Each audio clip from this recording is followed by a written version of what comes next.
The evening started like any other Thursday at Romano's restaurant. The smell of garlic bread and fresh pasta filled the air. Soft jazz played through the speakers, just loud enough to create ambiance but quiet enough for conversations. The dining room was packed, as usual for a weeknight in downtown Chicago. Grace Miller balanced 3 plates on her left arm, while carrying 2 more in her right hand. She'd been waitressing for so long that this kind of thing felt like second nature. Her feet ached in her worn-out shoes, but she kept that smile plastered on her face. That's what good servers do. They hide the exhaustion, the sore muscles, and the mental math of calculating how many more tables they need to cover this month's bills. "Enjoy your meal," she said warmly to table 7. Setting down their orders with practiced precision, the couple barely looked up from their phones to acknowledge her. Grace didn't take it personally anymore. After 3 years at Romano's, she'd learned that some people saw servers as part of the furniture. She wiped her hands on her black apron and headed back toward the kitchen. The restaurant's layout was elegant, with dim lighting from vintage chandeliers and crisp white tablecloths on every table. Dark wood panels lined the walls, giving the place an old-world charm that justified the high prices. In the far corner of the dining room, near the large windows overlooking the street, sat a beautiful grand piano. It was a Steinway, black and glossy, positioned perfectly to catch the eye of every person who walked in. That piano had been sitting there untouched for as long as Grace had worked at Romano's. The owner, Mr. Romano, had bought it at an estate sale years ago. He thought it added class to the place. Sometimes he talked about hiring a pianist for Friday and Saturday nights, but it never happened. The piano just sat there, looking expensive and gathering dust under its protective cover. Grace caught herself humming as she punched in an order at the computer terminal near the kitchen. It was Beethoven's Moonlight Sonata, 3rd movement. She didn't even realize she was doing it until Tony, the head chef, poked his head through the window. "You're doing it again," he said with a grin. "Doing what?" "Humming that classical stuff. You know, most of us can't tell Mozart from McDonald's jingles, right?" Grace laughed. "Sorry, it just happens." Tony had been working at Romano's since it opened 15 years ago. He was one of the few people there who knew about Grace's past, about the life she'd left behind. He'd caught her one late night after closing, sitting at that piano with tears streaming down her face. She'd been touching the keys, not even playing, just remembering. He never told anyone, and she appreciated that more than he probably knew. The evening picked up pace around 7:30. That's when the business crowd started filtering in. Men in expensive suits, women in designer dresses, all of them talking about deals and contracts and things that cost more money than Grace made in a year. She served them all with the same professional courtesy, refilling wine glasses and recommending the chef's specials. That's when Victor Hayes walked in. Grace noticed him immediately. Everyone did. He had that kind of presence that demanded attention without trying. Late 40s, maybe early 50s, with silver hair perfectly styled and a suit that probably cost more than her car. He walked with the confidence of someone who'd never been told no in his entire life. He wasn't alone. 4 other people followed him, all dressed just as expensively, all wearing the same expression of self-importance. Mr. Romano himself rushed over to greet them, shaking hands and ushering them to the best table in the house, right in the center of the dining room where everyone could see them. Grace's co-worker, Beth, was assigned to their table. Beth had only been working there for 6 months and still got nervous around the wealthy customers. Grace watched as Beth approached their table with menus, her hands shaking slightly. The evening continued its rhythm. Orders came in, food went out, drinks were refilled. Grace found herself humming again as she worked, this time something by Chopin. It was a habit she'd developed over the years, a way to keep a piece of her old life alive while she navigated this new one. Her old life. That felt like a different person now. 7 years ago, Grace had been on a completely different path. She'd been a scholarship student at the Chicago Conservatory of Music, one of the most prestigious music schools in the country, piano performance major. Her professors had called her gifted, said she had real potential for a concert career. She'd spent 6 to 8 hours a day practicing, her fingers flying across the keys lost in the music. Then her mom got sick. Cancer. It came on fast and brutal. Grace had taken a semester off to help care for her. 1 semester turned into 2. The medical bills piled up faster than her father could handle, even with insurance. Grace made a choice. She dropped out, got a job, and helped her family survive. Her mom had passed away 3 years ago, By then, Grace was so far removed from that world of concert halls and competitions that going back felt impossible. She was rusty. Her technique had suffered from lack of practice. And besides, she had student loans to pay off from those 3 years she'd been in school. The debt followed her like a shadow. So here she was, 28 years old, serving pasta to people who spent more on one meal than she made in a week. She didn't resent them, not really. Everyone had their own path. This just happened to be hers now. "Grace, can you help me?" Beth appeared at her elbow, looking stressed. "Table 12 needs another bottle of wine, and they're asking questions about the menu that I don't know how to answer." "Which table?" "The big party. The one with the guy who looks like he owns half the city." Grace glanced over at Victor Hayes and his group. They were loud, their laughter carrying across the restaurant. The kind of loud that comes from multiple bottles of expensive wine and the confidence of unlimited credit cards. "Sure, I'll help you out." Grace grabbed a bottle of their requested wine from the bar and made her way across the dining room. As she approached, she could hear bits of their conversation. Business talk mostly. Something about a merger, stock prices, quarterly projections, the language of money. "Excuse me," she said politely, holding up the bottle. "Your wine?" Victor Hayes barely glanced at her, waving his hand in approval. Grace went through the ritual of showing him the label, uncorking the bottle and pouring a small taste for his approval. He swirled it, sipped it, and nodded without really paying attention. As she poured wine for the rest of the table, Grace heard Victor say something that made her pause. "This place has good food, I'll give it that, but it's trying too hard with the ambiance. That piano over there? Completely pretentious. I bet nobody here could even play it." His companions laughed. Grace felt her jaw tighten, but she kept her expression neutral. She finished pouring and turned to leave. "What a waste of a good instrument," Victor continued, his voice carrying across the room. Other diners were starting to glance over. "Romano probably thinks it makes this place look cultured. All it does is take up space." Grace walked back toward the kitchen, her heart beating faster than it should. She caught herself humming again, louder this time. The third movement of the Moonlight Sonata.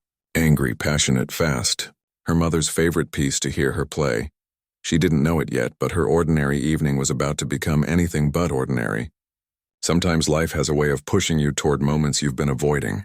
Sometimes the universe decides it's time to stop running from who you used to be. And sometimes all it takes is one careless comment from a stranger to change everything. Grace tried to focus on her other tables, but Victor Hayes' voice kept cutting through the restaurant's gentle buzz. He was getting louder with each glass of wine, and his comments about the piano weren't stopping. "Seriously, though," he said, loud enough that half the dining room could hear him now. "What's the point of having a Steinway if it's just going to sit there like a museum piece?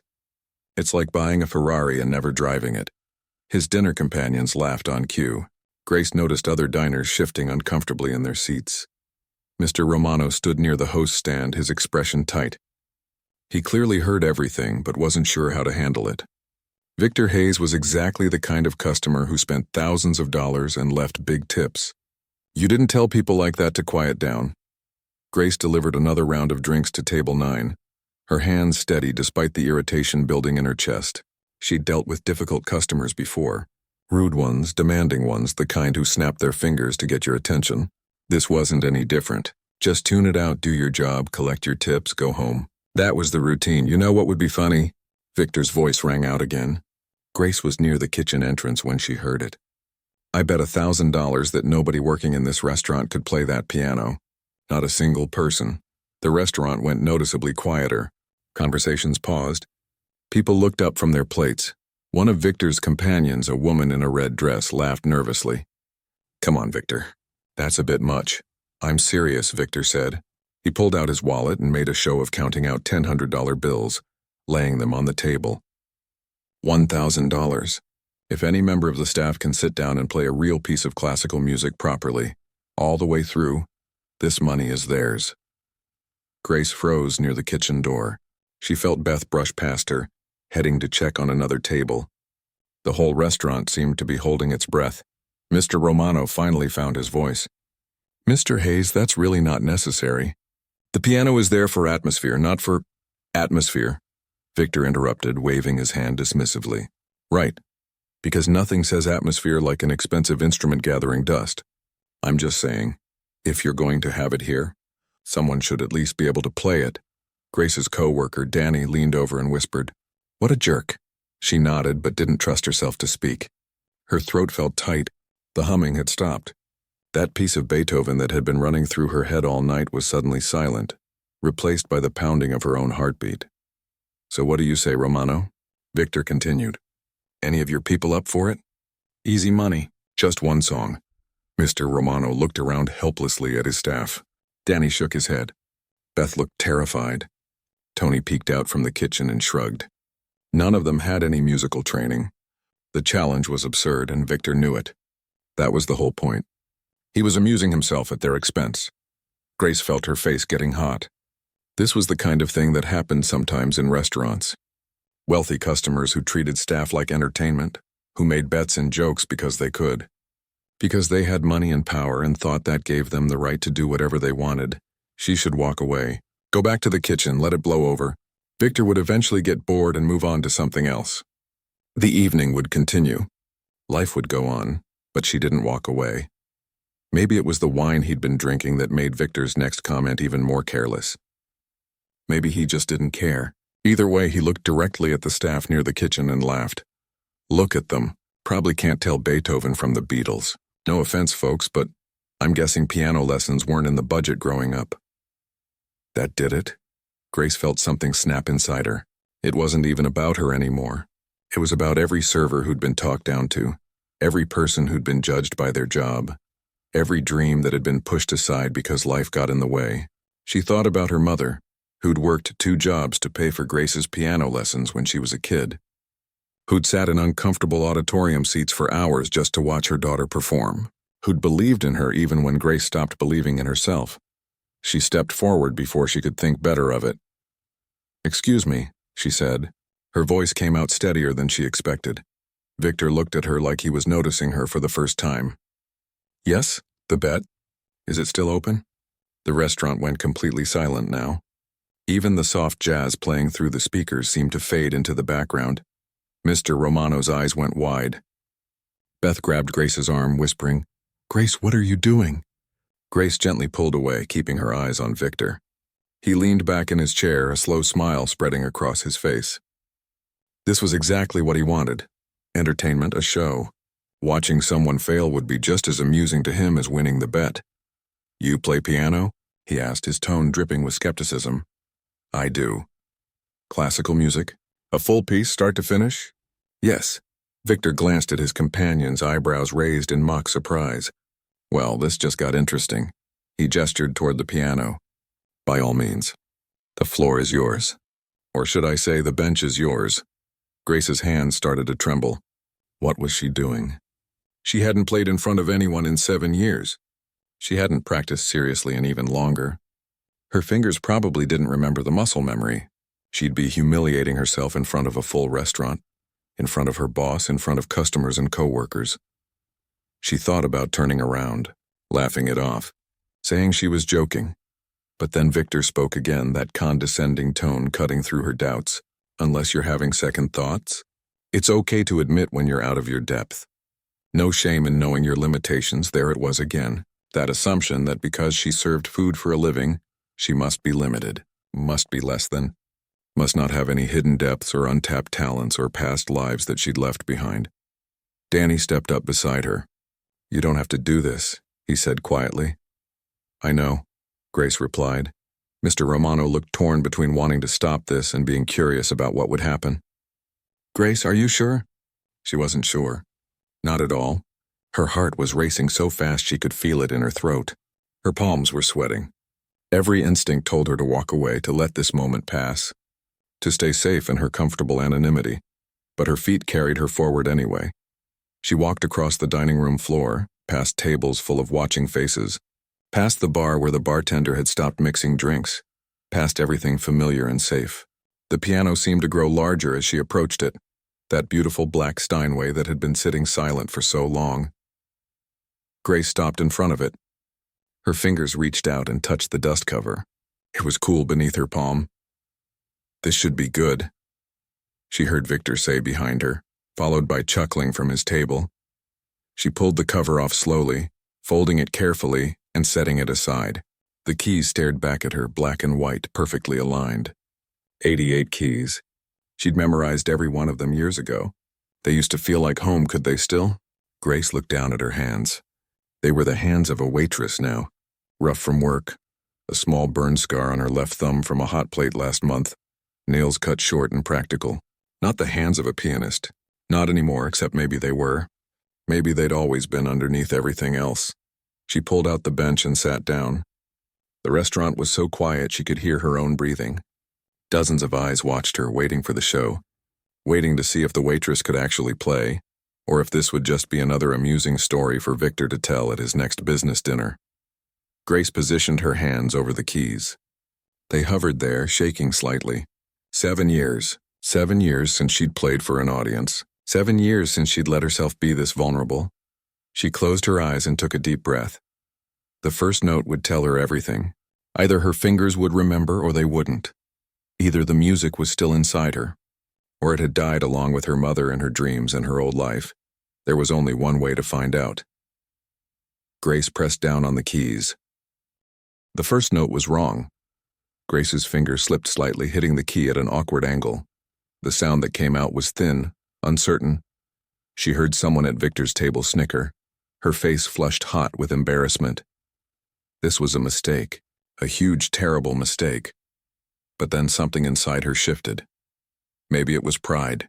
Maybe it was stubbornness. Maybe it was 7 years of holding everything back finally breaking through.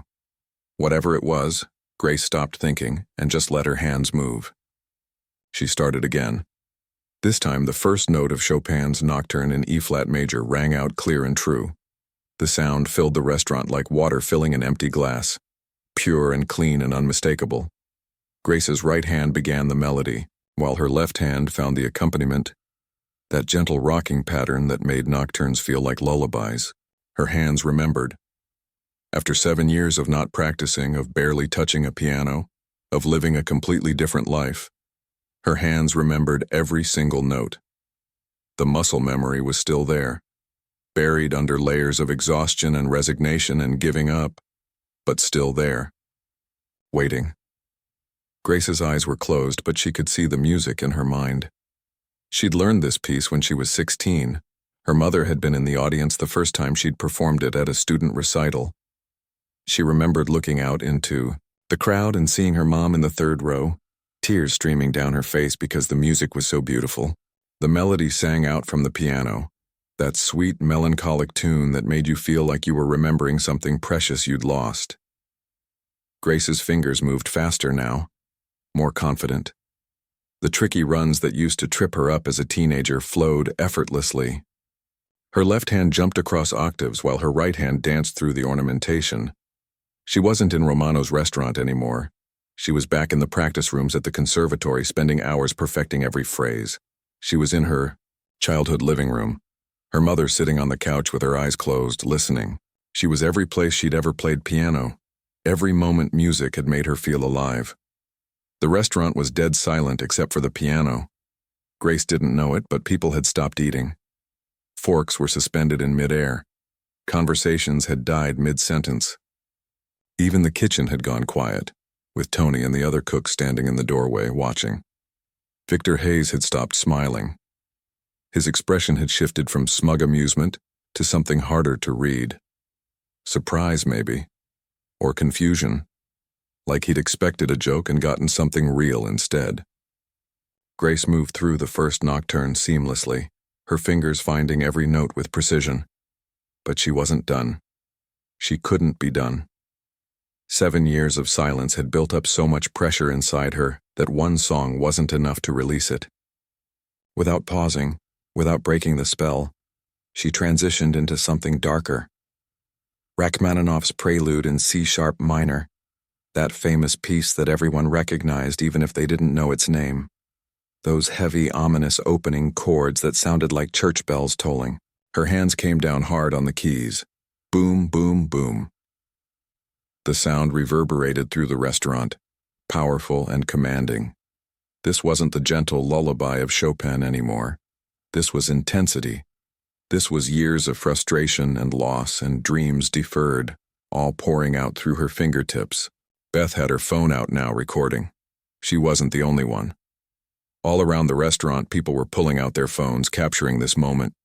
The waitress who could play like a concert pianist, the hidden talent nobody had known about.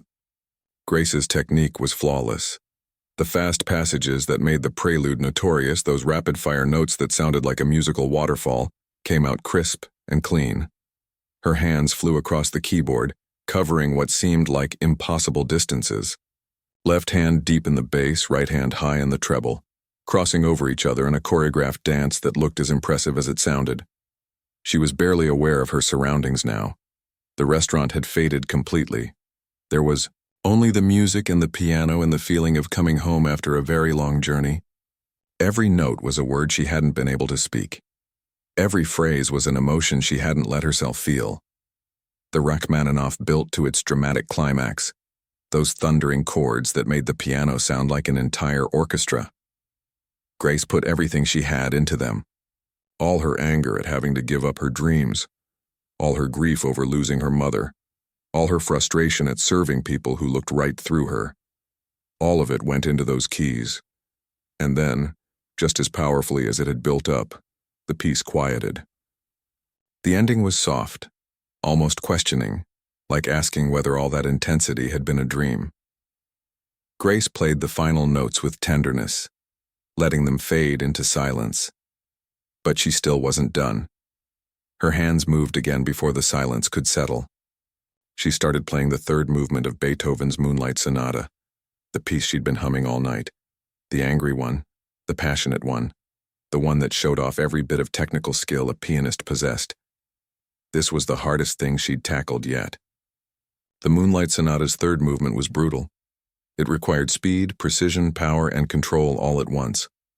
Conservatory students spent months perfecting it. Some never got it right. Grace tore through it like she was being chased. The notes came out in a furious cascade, both hands working in perfect unison, creating this wall of sound that was aggressive and beautiful and overwhelming. The famous arpeggios spiraled upward and downward, never stopping, never hesitating. It sounded like a storm, like chaos barely held together by structure and discipline. People in the restaurant were staring with their mouths open. This wasn't just good. This was exceptional. This was the kind of playing you heard in concert halls, not in Italian restaurants on a Thursday night. Mr. Romano had his hand over his mouth, his eyes wide with shock. He'd worked with Grace for 3 years and never had any idea. She'd never mentioned it, never hinted at it. She'd just served tables and smiled and acted like this was all she'd ever been. Danny was shaking his head in disbelief. Beth had tears running down her face, though she couldn't have explained exactly why. There was something about watching someone reveal their true self, something about seeing hidden depths emerge that hit people in an emotional place. Even Victor's table had gone quiet. The laughter had stopped. The smug comments had evaporated. They watched like everyone else, caught up in something they hadn't expected and didn't quite understand. Grace's fingers blazed across the keys. The Moonlight Sonata demanded everything from a pianist. It was relentless. Most performances lasted around 6 to 7 minutes, but every second required total focus and commitment. There was no room for error, no place to rest, no chance to catch your breath. She was breathing hard now. Her arms were starting to ache, but she couldn't stop. Wouldn't stop. This was why she'd spent all those hours practicing as a kid. This was why she'd chosen music school over everything else. This was who she actually was, underneath the uniform and the forced smiles and the exhaustion. The piece built toward its furious conclusion. The final section was nothing but speed and power, both hands hammering out chords and runs at a pace that seemed almost impossible. Grace's whole body moved with the music now, leaning into the dramatic moments, pulling back for the quieter passages. And then, after 7 minutes of controlled chaos, it was over. The final chord rang out, strong and definitive. Grace's hands lifted off the keys. She sat there, breathing hard, staring down at the piano like she couldn't quite believe what had just happened.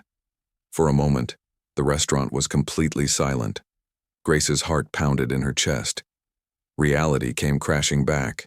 She was sitting at a piano in the middle of her workplace in her work uniform, with dozens of people staring at her. She'd just performed 3 incredibly difficult pieces without warming up, without practicing after 7 years away from this life. What had she done? Then someone started clapping. It was slow at first, just one person, then another, then another. Within seconds, the entire restaurant erupted. People weren't just clapping, they were standing up, giving her a standing ovation. Some were cheering, others were wiping tears from their eyes. Grace stood up from the piano bench on shaky legs. She felt dizzy, overwhelmed, like she'd just run a marathon. Her fingers tingled. Her arms trembled. She looked around the restaurant in a daze. Everyone was on their feet. Mr. Romano was clapping so hard his hands must have hurt. Tony was whistling from the kitchen doorway. Beth was openly crying now, still holding up her phone. And Victor Hayes. He was standing too, slowly, his expression completely transformed. The smugness was gone. The condescension had vanished. He looked humbled, actually humbled. Grace stood, there in the middle of it all, not quite sure what to do next. She'd worked so hard to be invisible, to blend in, to not draw attention to herself. And now everyone was looking at her, really looking at her, seeing her, maybe for the first time. The applause continued, washing over her in waves. And despite her uncertainty, despite her fear, despite everything that might come next, Grace felt something she hadn't felt in 7 years. She felt like herself again. The applause seemed to go on forever. Grace stood there, her legs feeling like they might give out at any moment. Her hands were still shaking, but now it was from adrenaline rather than nerves. She'd done it. She'd actually done it. Victor Hayes was the first to approach her. The swagger was gone from his walk. He looked like a man who just had his assumptions turned completely upside down. He stopped in front of Grace and, for a moment, he just looked at her. Really looked at her, like he was seeing an actual person instead of just the help. He started, then stopped. He seemed to be struggling with words, which Grace suspected didn't happen to him very often. "I owe you an apology." Grace wasn't sure what to say to that. Her heart was still racing. Her mind was still trying to catch up with what had just happened. Victor reached into his jacket pocket and pulled out his wallet. He took out the $100 bills he'd placed on the table earlier. The bet money. He held it out to her. "You earned this. More than earned it, actually." Grace looked at the money. $1,000. That would cover her electricity bill, her internet, her car insurance, and still have some left over. A few weeks ago, she would have taken it without thinking twice. Money was money and she needed it. But something about taking it now felt wrong. "I didn't do it for the money," she heard herself say. Victor's eyebrows went up. "Then why did you do it?" Good question. Grace thought about it for a moment. Why had she done it? To prove him wrong? To prove something to herself? Because she was tired of hiding? "Because you assumed I couldn't," she finally said. "Because you thought you knew what I was capable of just by looking at me." Victor nodded slowly, a small smile crossing his face.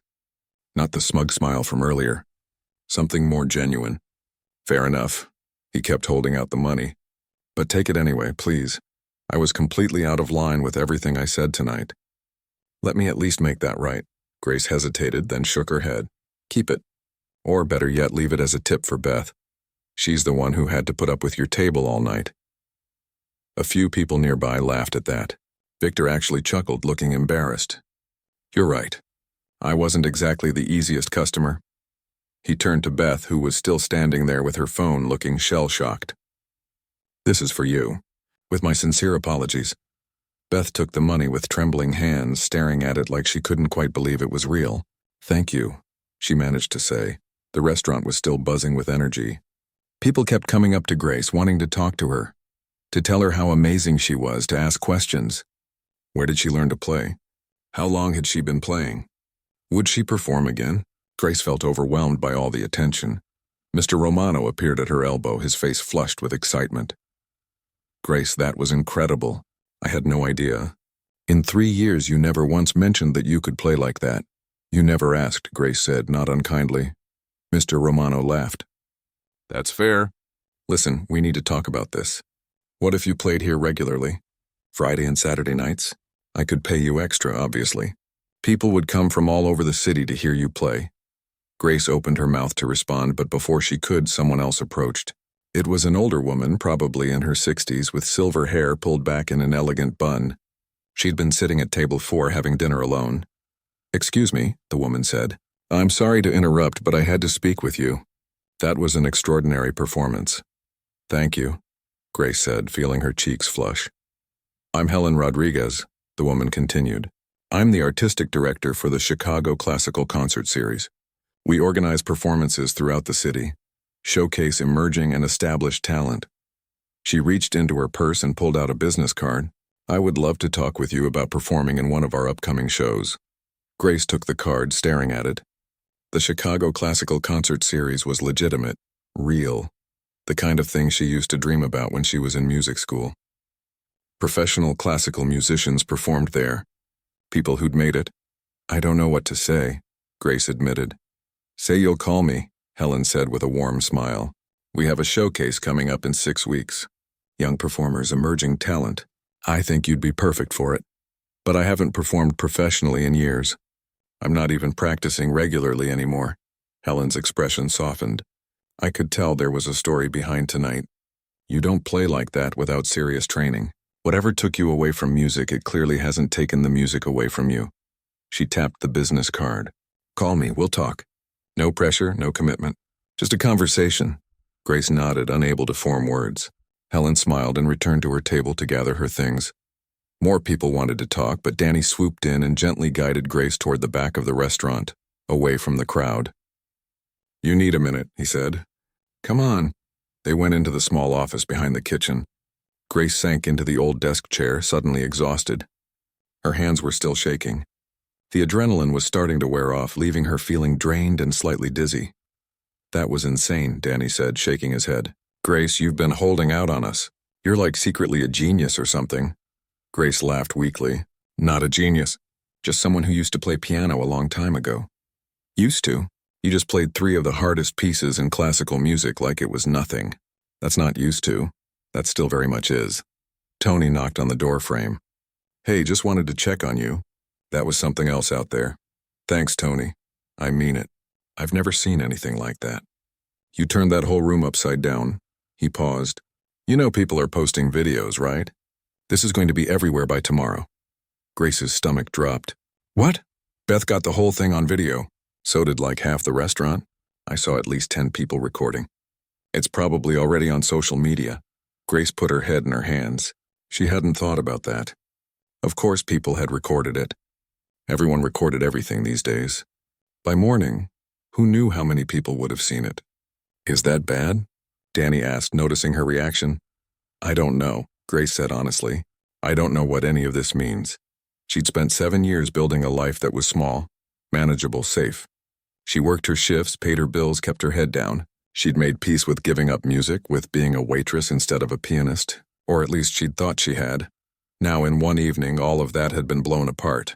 She'd revealed herself in front of everyone. There was no taking it back, no pretending it hadn't happened. The video was out there. The performance was real. People had seen what she could do. Beth appeared in the doorway, her eyes red from crying. "Grace, I'm so sorry. I should have asked before recording, but I couldn't help it. It was too beautiful not to capture." "It's okay," Grace said, even though she wasn't sure if it was. "I posted it on social media," Beth admitted. "It already has like 500 views. People are sharing it everywhere." Grace closed her eyes. This was really happening. Tomorrow everyone would know. Her old professors from the conservatory might see it. Former classmates who'd gone on to have the careers she'd given up might see it. The whole world might see the waitress who could play piano. "Hey," Tony said gently, "this is a good thing. You showed everyone who you really are. That takes guts, did it?" Grace wasn't so sure. It felt less like courage and more like 7 years of pressure finally exploding. Like she'd been holding her breath for so long that she'd finally had to gasp for air. Consequences be damned. Mr. Romano poked his head into the office. "Grace, there are still people out there who want to talk to you. And we've got new customers coming in because people on the street heard the music. It's getting crazy out there." Grace stood up, her legs still unsteady. She looked down at her uniform, at her sensible work shoes, at her name tag that just said Grace with no hint of the person underneath. "I should get back to work," she said. "Work?" Mr. Romano looked confused. Grace, you just gave the performance of a lifetime. Take the rest of the night off. You've earned it. But Grace shook her head. No, I need to finish my shift. I've got tables to serve. It seemed absurd going back to serving pasta after what had just happened, but it also felt necessary. She needed something normal, something familiar, something to ground her while her world spun out of control. She walked back out into the dining room. The applause started again as soon as people saw her. Grace smiled and nodded, then headed to table 9 to refill their water glasses. The rest of the evening passed in a blur. People kept trying to talk to her, but Grace stayed focused on her job. She took orders, delivered food, cleared plates. Normal things, ordinary things. Even though nothing felt ordinary anymore, her phone kept buzzing in her pocket. Texts from numbers she didn't recognize, friend requests on social media, comments and messages and notifications piling up faster than she could process them. By the end of the night, when the last customer finally left and they started closing down the restaurant, Grace was completely drained. She'd gone from exhausted to exhilarated to overwhelmed to numb, all in the span of a few hours. She sat at the piano again, alone. In the empty restaurant, running her fingers lightly over the keys without pressing down. Tomorrow everything would change. The video would spread. People would have opinions. Opportunities might appear, or they might not. Her carefully constructed small life was gone, whether she was ready for that or not. The question was, what came next? Grace woke up the next morning to her phone ringing. She'd barely slept, tossing and turning all night, replaying the evening in her mind. When she finally grabbed her phone from the nightstand, she saw 73 missed calls and over 200 text messages. Her heart started racing again. She scrolled through the notifications with growing disbelief. The video had exploded overnight. Beth's post had been shared thousands of times. Other people's videos from different angles were circulating too. Someone had even posted it on a popular classical music forum, where professional musicians were debating her technique and interpretation. One text was from her father. Gracie, what happened? Someone sent me a video of you playing piano at your restaurant. Call me when you can. Grace felt tears prick her eyes. Her dad. She hadn't told him she was going to play, hadn't prepared him for any of this. He'd spent the last 7 years watching his daughter work herself to exhaustion, never complaining, never asking for help. What must he think now? She called him back. He answered on the first ring. Dad, I'm sorry. I should have told you about last night, but it just kind of happened. Sorry? Her father's voice cracked with emotion. Gracie, I just spent the last hour crying watching you play. Do you know how long it's been since I've seen you do that? Since I've seen you look that alive? That your mother would be so proud. She is so proud wherever she is. That was beautiful, sweetheart. That was everything she always knew you could be. Grace wiped tears from her cheeks. It was just one performance. It doesn't change anything, doesn't it?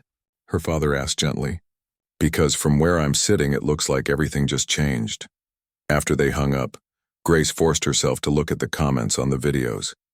Most were positive, overwhelmingly so. People called her inspiring. They said she gave them chills. They shared their own stories of giving up dreams and wondering if it was too late to go back. But there were other comments too. People questioning why she'd given up music in the first place. People saying she'd wasted years of her life. People debating whether she was actually good enough to be professional or just good for a waitress. The internet had opinions about everything, and not all of them were kind. Grace closed the apps and set her phone face down on the table. She had a shift at Romano's in 2 hours. Life had to go on, viral video or not. When she arrived at the restaurant, everything was different. There was a line of people outside waiting for lunch, which never happened on a Friday afternoon. Mr. Romano was at the door, looking frazzled but excited. Grace, thank goodness. Half these people are asking if you'll be playing tonight. I've been getting calls all morning. The phone hasn't stopped ringing. I'm not scheduled to play, Grace said. I'm scheduled to serve tables. Mr. Romano pulled her aside, lowering his voice. Listen, I know this is all happening fast, but this is an opportunity. For you and for the restaurant. What if we made this a regular thing? Piano dinner shows on weekends. People would pay premium prices to see you perform while they eat. Grace felt overwhelmed all over again. Can I just get through today's shift first? The lunch service was surreal. People kept recognizing her from the video. Some asked for autographs, which felt ridiculous. She was still just a waitress in the same uniform, carrying the same plates. But now everyone was watching her differently, looking for signs of the person they'd seen in the video. Around 2 o'clock, the door opened and Helen Rodriguez walked in. She spotted Grace immediately and waved. "I hope you don't mind me stopping by," Helen said as Grace approached. "I wanted to follow up on our conversation from last night." Have you had a chance to think about the showcase? Grace glanced around nervously. "I've been a little overwhelmed, to be honest. I understand. But Grace, I need you to understand something. What you did last night wasn't just impressive. It was exceptional. I've been in this business for 30 years. I've heard thousands of pianists. You have something special. I haven't practiced seriously in 7 years. And yet you played flawlessly. Imagine what you could do with practice. With proper coaching. With the right opportunities." Helen leaned forward. "I know you're scared. I can see it. But talent like yours doesn't come around often. It would be a shame to waste it serving tables when you could be sharing it with the world." Grace felt something twist in her chest. "I'm not wasting my life. This is an honest job. There's nothing wrong with being a waitress." "You're absolutely right," Helen said quickly. "I didn't mean it that way. There's dignity in any honest work. But Grace, you're not just a waitress. You're also a brilliant pianist. Those two things can coexist. The question is, which one do you want to be?" After Helen left, Grace went through the rest of her shift in a daze. The question kept echoing in her mind. Which one did she want to be? She'd spent 7 years telling herself she was fine, that she'd made ace with her choices. That music was in her past and this was her present. But last night had cracked something open inside her. A door she thought she'd locked forever had been blown wide open, and she couldn't close it again no matter how hard she tried. That evening, after her shift ended, Grace drove to the cemetery where her mother was buried. She did this sometimes when she needed to think. She sat on the grass next to the headstone and talked like her mother could hear her. "I don't know what to do, Mom," she said quietly. "Everyone's telling me this is my second chance. But what if I take it and fail? What if I'm not good enough? What if I gave up 7 years of my life for nothing?" The wind rustled through the trees. A bird sang somewhere nearby. Her mother didn't answer, of course, but Grace could almost hear her voice anyway, the way she always could when she really needed it. "You're scared," her mother would say, "and that's okay. But don't let fear make your decisions for you." Grace sat there for a long time thinking about choices and regrets and second chances. She thought about her mother, who'd worked so hard to give her opportunities. She thought about her father, who'd cried listening to her play. She thought about 7-year-old Grace, who'd sat at a piano for the first time and felt like she'd found magic. Finally, she pulled out her phone and found Helen Rodriguez's number. Her hand shook as she typed the message. "I'd like to talk more about the showcase. When can we meet?" She hit send before she could change her mind. Over the next few weeks, Grace's life transformed in ways she couldn't have imagined. The video continued spreading, reaching millions of views across different platforms. News outlets picked up the story. Local TV stations asked for interviews.